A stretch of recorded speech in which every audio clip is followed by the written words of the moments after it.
ڈالنا ہے، اور اکثر لوگ کیا کرتے سب سے پہلے بیٹھ جاتے، اس کے بعد ہاتھ کو رکھتے نہیں، سب سے پہلے ہمیں سجدے میں اپنے ہاتھوں کو ٹیکنا ہے، اس کے بعد گھٹنوں کو رکھنا ہے۔ تو سب سے پہلے ہمیں اپنے ہاتھوں کو ڈالنا ہے۔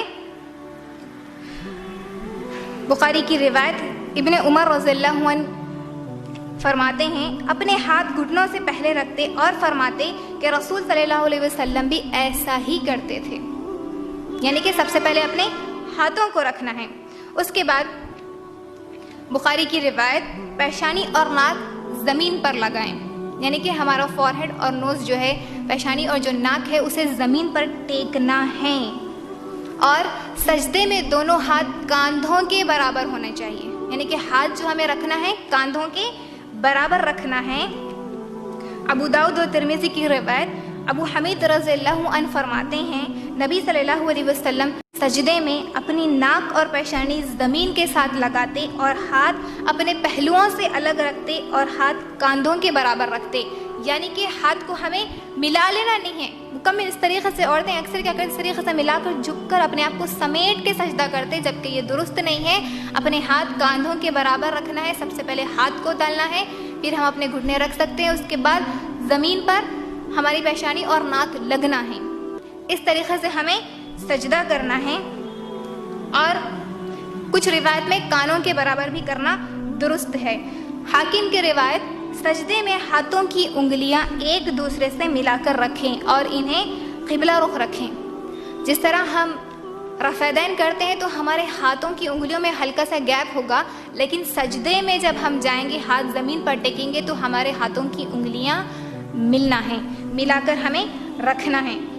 اس کے بعد پیر ہمارے کیسے، اس کے بعد ہمارے قدم دونوں کو، قدم کی یعنی کہ ہمارے جس کو ہم پنجہ کہتے ہیں، وہ ہمارے اس کی انگلیاں جو ہے وہ قبلہ رخ ہوں اور ہمارے جو قدم ہیں وہ کھڑے ہوئے ہوں، اس طریقے سے ہمیں ٹیکنا ہے۔ اس کے بعد نہ ہمارا سینہ رانوں سے ملنا ہے، نہ پیٹ سے ملنا ہے، نہ پنڈلیاں ملنا ہے، کچھ بھی نہیں ملنا، سب ایک دوسرے سے الگ رہنا، یعنی کہ کھلا رہنا چاہیے۔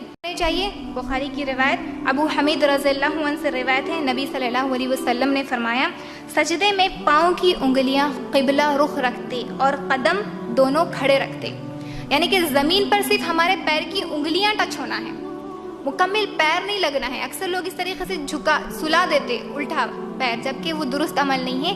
صرف ہماری انگلیاں ہلکے سے ہمیں قبلہ رخ کی طرف موڑتے ہوئے ہمارے قدموں کو کھڑے رکھنا ہے۔ یہ عمل پیر سے کرنا بہت درست اور آسان ہے، ہاتھ سے مشکل ہے بتانے میں، لیکن آپ لوگ سمجھ سکتے۔ تو ہمیں ہماری پیر کے قدموں کو کھڑے رکھتے ہوئے ہماری انگلیوں کو قبلہ رخ کی طرف کرنا ہے۔ اس کے بعد ابو داؤد اور ترمذی کی روایت سجدے میں سینہ اور رانی زمین سے اونچی رکھیں، یعنی کہ ہمارا چیسٹ زمین پہ نہیں لگنا چاہیے اور رانے بھی ہمارے اس طریقے سے زمین پر نہیں ملنی چاہیے۔ زمین پر ٹیکنے والے صرف وہ 7 اعضاء زمین پر لگنا ہے، اس کے بعد کوئی بھی اعضاء نہ زمین سے ملنا ہے نہ ایک دوسرے سے ملنا ہے، اور پیٹ کو رانوں سے اور رانوں کو پنڈلیوں سے جدا رکھیں۔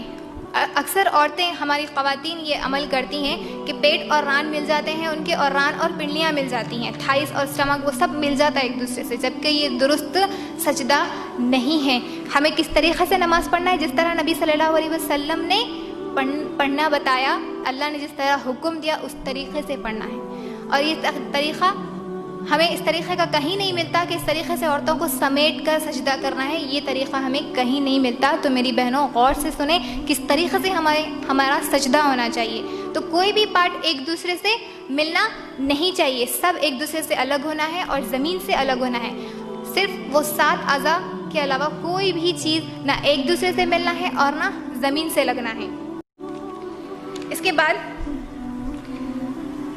مسلم کی روایت حذیفہ رضی اللہ عنہ سے روایت ہے رسول صلی اللہ علیہ وسلم سجدے میں سبحان ربی الاعلیٰ پڑھتے تھے، بالکل اسی طرح جس طرح ہم رکوع میں سبحان ربی العظیم 3 مرتبہ 5 مرتبہ یا 7 مرتبہ پڑھتے ہیں، تو اسی طرح سجدے میں بھی سبحان ربی الاعلیٰ 3 مرتبہ 5 مرتبہ یا پھر 7 مرتبہ ہم پڑھ سکتے ہیں۔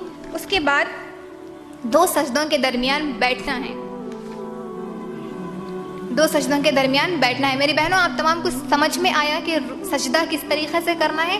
میں ایک بار پھر سے دوہرا دیتی ہوں میں آپ کے سامنے آسانی کے ساتھ کہ ہمیں سجدہ صرف 7 اعضاء پر کرنا ہے، جس میں سے پیشانی اور ناک ملا کر 1 اعضاء ہو گیا، دونوں ہاتھوں کو. تو سب سے پہلے اپنے ہاتھوں کو رکھنا ہے اور ہاتھوں کی انگلیاں ملا کر رکھنا ہے. اس کے بعد ہم سر کو رکھیں گے، اس کے بعد ہم ہمارے گھٹنوں کو رکھیں گے